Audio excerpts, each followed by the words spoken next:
This is John from TigitMotorbikes.com, and in this video I'm going to talk about helmets in Vietnam.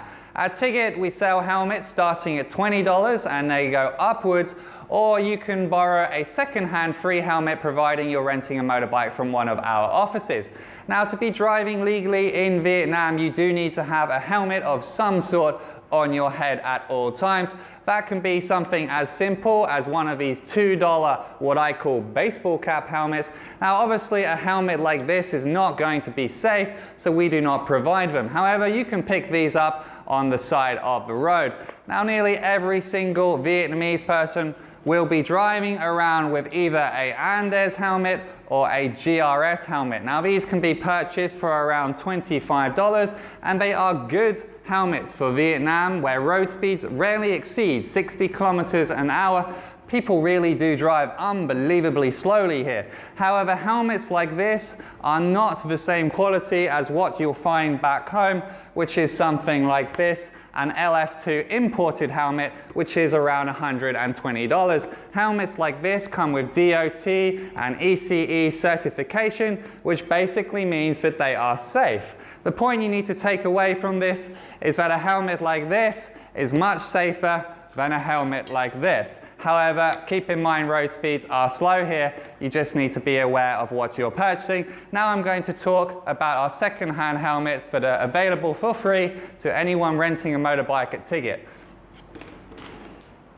This is our second-hand helmet section in Ho Chi Minh, and any of these helmets are free to borrow if you're renting a motorbike from us. The way it works is if someone buys a new helmet from Tigit, then at the end of their journey we offer back $5 basically as a token of goodwill for that helmet. This then becomes a second-hand free helmet for the next traveler. Now the story goes, once a helmet has been dropped, then it's no longer as safe as it once was. Now it's amazing to me how many travelers seem perfectly happy to come along and borrow a second-hand free helmet when they have no idea of the history of it. Locally made helmets like this are just $25 when buying new. Now obviously traveling across Vietnam is a dangerous adventure activity, and in my opinion the very least you can do for your own safety is to be purchasing a helmet. Now we have the option available to borrow second-hand free helmets, but really you know what you should be doing.